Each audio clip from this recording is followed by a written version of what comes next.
അപ്പോൾ ഇതിനെ സംബന്ധിച്ചുള്ള നഷ്ടപരിഹാരം, പരിസ്ഥിതിയിലുണ്ടായിട്ടുള്ള പ്രശ്നങ്ങൾ, അതിൽ അടങ്ങിയിരിക്കുന്ന ഈ കെമിക്കല്, ഇതൊന്നും നീക്കം ചെയ്യുന്നതിന് യാതൊരു നടപടിയും എടുത്തിട്ടില്ല. അഡ്മിറാൽറ്റി സൂട്ട് കൊടുത്തതിന് ശേഷം ഒരു FIR ഇട്ടത് തന്നെ വളരെ വൈകിയാണ്. പിന്നെ ഇപ്പോൾ കേരളത്തിന്റെ തെക്കൻ തീരങ്ങളിൽ ഈ പ്ലാസ്റ്റിക് പെല്ലറ്റുകളും ഇതിന്റെ ഈ ഓയിൽ കണ്ടന്റുകളും ഇപ്പൊ മൺസൂൺ തുടങ്ങിയപ്പോൾ അടിയൊഴുക്ക് വർദ്ധിച്ചപ്പോൾ അത് തീരെ തടിയും. ഇത് വളരെ സീരിയസ് ആയിട്ടുള്ള ഒരു ചോദ്യമാണ്, വളരെ റെലവൻ്റ് ആയിട്ടുള്ള ഒരു ചോദ്യമാണ്. അത് നമ്മൾ തന്നെ ആരോപണവും ആക്ഷേപവും ഉന്നയിച്ചിട്ടുള്ള പ്രശ്നമാണ്. ഒരുപാട് പാരിസ്ഥിതിക പ്രശ്നങ്ങൾ വന്നിട്ടുണ്ട്, ഒരുപാട് മത്സ്യത്തൊഴിലാളികൾക്ക് നഷ്ടങ്ങളുണ്ടായിട്ടുണ്ട്, നമ്മുടെ പാരിസ്ഥിതികമായിട്ട് ഒരുപാട് ആഘാതം നമ്മളെ ഏൽപ്പിച്ചിട്ടുണ്ട്.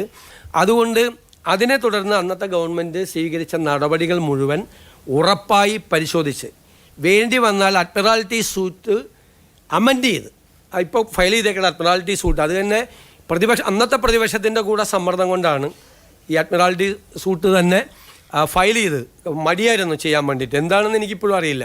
അതൊന്നുകൂടി ഗൗരവമായി പരിശോധിച്ച് ഇപ്പോൾ ഉണ്ടായിരിക്കുന്ന ഈ പാരിസ്ഥിതിക ദുരന്തങ്ങൾ കൂടി അതിനകത്ത് ആ സൂട്ട് പരിശോധിച്ച സൂട്ടിലില്ലെങ്കിൽ ആ സൂട്ട് അനുമതിയോടുകൂടി കൺസേൺഡ് ആയിട്ടുള്ള അതോറിറ്റിയുടെ അനുമതിയോടുകൂടി അതുകൂടി അമെൻഡ് ചെയ്ത് വളരെ ഗൗരവത്തോടുകൂടി ആ വിഷയം കൈകാര്യം ചെയ്യും.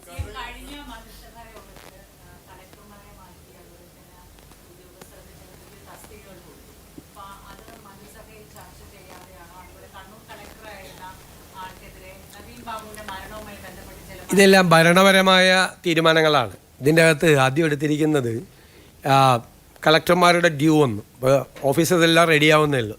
അപ്പോൾ ആ കളക്ടർമാരെ നിയമിക്കാൻ പറഞ്ഞു. സീനിയോറിറ്റി അനുസരിച്ചിട്ടാണ് നിയമിക്കാൻ പറഞ്ഞത്. ബാക്കിയുള്ള സ്ഥലത്ത് ഈ കളക്ടർ സ്ഥാനത്ത് മാറുന്ന ആളുകൾക്ക് പല സ്ഥലങ്ങളും കൊടുത്തു. ഉദ്യോഗസ്ഥന്മാരുടെ ഡിപ്ലോയ്മെൻ്റ് ആയിട്ടില്ല. കാരണം എന്ന് വെച്ച് കഴിഞ്ഞാൽ ഈ വകുപ്പുകൾ വെച്ചതിനെ റാഷണലൈസ് ചെയ്യണം. ഓരോ മന്ത്രിമാർക്കും ഇപ്പോൾ 3-4 സെക്രട്ടറിമാരുണ്ട്. എൻ്റെ വകുപ്പുകൾ തന്നെ ഏകദേശം 8-9 സെക്രട്ടറിമാരുണ്ട്. അങ്ങനെ ഭരിക്കാൻ പറ്റില്ല. അപ്പോൾ ഞങ്ങൾ ഈ വകുപ്പുകൾ റാഷണലൈസ് ചെയ്തുകൊണ്ടിരിക്കുക. വകുപ്പുകൾ റാഷണലൈസ് ചെയ്യുന്ന വെച്ച് കഴിഞ്ഞാൽ അപ്പോൾ ഓരോ വകുപ്പ് എടുത്ത് ഓരോ മന്ത്രിമാരുടെയും വകുപ്പ് എടുത്തു കഴിഞ്ഞാൽ അറിയാം അവിടെ ചിലപ്പോൾ 3-4 സെക്രട്ടറിമാരാണ്. ഉദ്യോഗസ്ഥന്മാരുടെ ക്ഷാമമുണ്ട് കേരളത്തിൽ IASകാരുടെ ക്ഷാമമുണ്ട്. അതുകൊണ്ട് അത് സൂക്ഷ്മമായി പരിശോധിച്ച് മന്ത്രിമാരെയും കൂടി അഭിപ്രായങ്ങൾ അതാത് വകുപ്പുകളുടെ കൂടി അഭിപ്രായങ്ങൾ കൂടെ പരിഗണിച്ചിട്ടുള്ളൊരു ഡിപ്ലോയ്മെൻറ്റാണ് ഉണ്ടാകുന്നത്. ഇപ്പോൾ നടത്തിയിരിക്കുന്നത് അഡ്മിനിസ്ട്രേറ്റീവ് ആയിട്ടുള്ളൊരു ടെമ്പററി ആയിട്ടുള്ള ഒരു നടപടിക്രമമാണ് ചെയ്തിരിക്കുന്നത്. അതിൽ മന്ത്രിസഭയിൽ വെക്കേണ്ട കാര്യങ്ങൾ മന്ത്രിസഭയിൽ വയ്ക്കും, അല്ലാതെ ജനറൽ അഡ്മിനിസ്ട്രേഷൻ തീരുമാനിക്കേണ്ട കാര്യങ്ങൾ ജനറൽ അഡ്മിനിസ്ട്രേഷൻ തീരുമാനിക്കും. പിന്നെ ഈ ചോദ്യം ചോദിച്ചല്ലോ, കഴിഞ്ഞ 10 വർഷമായിട്ട് ഇത്തരം തീരുമാനങ്ങൾ എവിടെ എടുത്തിരുന്നത്? മന്ത്രിസഭയിൽ വെച്ചിട്ടാണ് എടുത്തിരുന്നത്? അല്ലല്ല അതൊന്നുമില്ല. എവിടെയാണ് തീരുമാനം എടുത്തിരുന്നത് കഴിഞ്ഞ 10 വർഷം? അല്ല 10 വർഷം എവിടെ തീരുമാനം എടുത്തിരുന്നത്? അല്ലല്ല, അതിനൊരു പ്രൊസീജിയർ ഉണ്ടെന്നേ. അതിനൊരു പ്രൊസീജിയർ ഉണ്ട്. അത് തീരുമാനം എടുക്കേണ്ട സ്ഥലം അതാണ്. ആ സ്ഥലത്ത് തന്നെയാണ് തീരുമാനം എടുത്തിരിക്കുന്നത്. അത് നിങ്ങളുണ്ടാക്കുന്ന വിവാദങ്ങളല്ല, ഒന്നുമില്ല.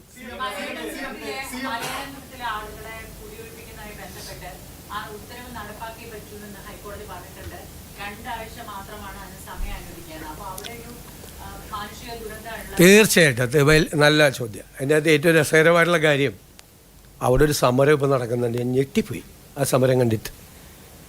മുൻ മന്ത്രിസഭയിലെ 2 അംഗങ്ങൾ അവിടെ പോയി സമരം ഇരുന്നു. ഈ സംഭവം നടക്കുന്നത് ഞങ്ങൾ സത്യപ്രതിജ്ഞേൻ്റെ അടുത്ത ദിവസമല്ലേ അല്ലേ? അത് 15ാമത്തെ പോക്കാണ് അവർ റിക്കവറി നടത്താൻ വേണ്ടിയിട്ട് പോകുന്നത്, ജപ്തി ചെയ്യാൻ വേണ്ടിയിട്ട് പോകുന്നത്. ജപ്തിയല്ല, അവരെ അവിടുന്ന് ഒഴിപ്പിക്കാൻ വേണ്ടി, എവിക്ഷന് വേണ്ടി പോകുന്നത്. കഴിഞ്ഞ ഗവൺമെൻറ് ഇരുന്ന സമയത്ത് 14 പ്രാവശ്യം കോടതി ഉത്തരവനുസരിച്ചിട്ട് ഇവരെ ഒഴിപ്പിക്കാൻ വേണ്ടി പോയിട്ടുണ്ട്. 14 പ്രാവശ്യം. ആ ഗവൺമെൻറ് ഒരു ചെറുവിരൽ ഈ വിഷയം തീർക്കാൻ വേണ്ടി എടുത്തിട്ടില്ല. ചെറുവിരൽ അനക്കിയിട്ടില്ല. ഒരു നടപടി സ്വീകരിച്ചിട്ടില്ല. അതൊരു പ്രൈവറ്റ് കേസാണെന്നുള്ളതാണ്. പ്രൈവറ്റ് കേസാണ്. സ്വകാര്യ വ്യക്തി അവർക്കെതിരായിട്ട് അവരുടെ സ്ഥലം കയ്യേറിയെന്ന് പറഞ്ഞ് കൊടുത്തിരിക്കുന്ന കേസാണ്. 14 പ്രാവശ്യവും ഇത് അന്വേഷിക്കാത്ത ആളുകൾ ഞങ്ങളുടെ ഗവൺമെൻറ് വന്ന് പിറ്റേ ദിവസം 15ാമത്തെ പ്രാവശ്യം സുപ്രീം കോടതിയും കൂടി ചെയ്തേക്കുന്ന ഉത്തരവാണ്. പോയപ്പോൾ ഇപ്പോൾ ഭയങ്കര സമരം.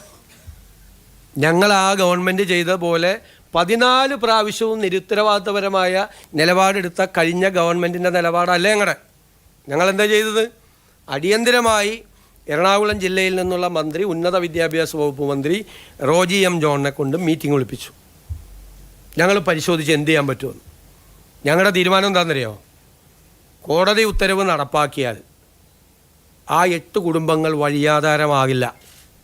അതാണ് തീരുമാനം. അതിലവരോട് ഞങ്ങളൊരു പ്രപ്പോസൽ വെച്ചു.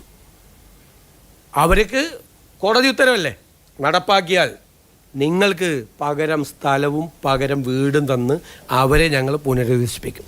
അവരെ തെരുവിലേക്ക് വിടില്ല. ഇങ്ങനൊരു തീരുമാനം കഴിഞ്ഞ ഗവൺമെൻറ് എടുത്തിട്ടുണ്ടോ? 14 പ്രാവശ്യം വന്നിട്ടും ഒറ്റ പ്രാവശ്യമാണ് ഞങ്ങളുടെ ഗവൺമെൻറ്റുള്ളപ്പോൾ ഈ സംഭവം വന്നത്. ഞങ്ങൾ ആരൊക്കെയായിട്ട് സംസാരിച്ചിട്ടുണ്ടെന്നറിയോ? ഇതിൻ്റെ അകത്ത് ഈ വിക്ടിംസ് ആയിട്ടുള്ള ആളുകൾ, ഇരകളായിട്ടുള്ള ആളുകൾ, അവർക്കെതിരായിട്ട് കേസ് കൊടുത്തിട്ടുള്ള വ്യക്തിയായിട്ട് ഞങ്ങൾ സംസാരിച്ചു ഒരു സെറ്റിൽമെൻറ്റിന് വേണ്ടിയിട്ട്. ഈ ചുരുങ്ങിയ 2-3 ദിവസങ്ങൾക്കുള്ളിൽ ഈ ഗവൺമെൻറ് ചെയ്തതാണ്. 2 കൂട്ടരുമായിട്ട് സംസാരിച്ചു.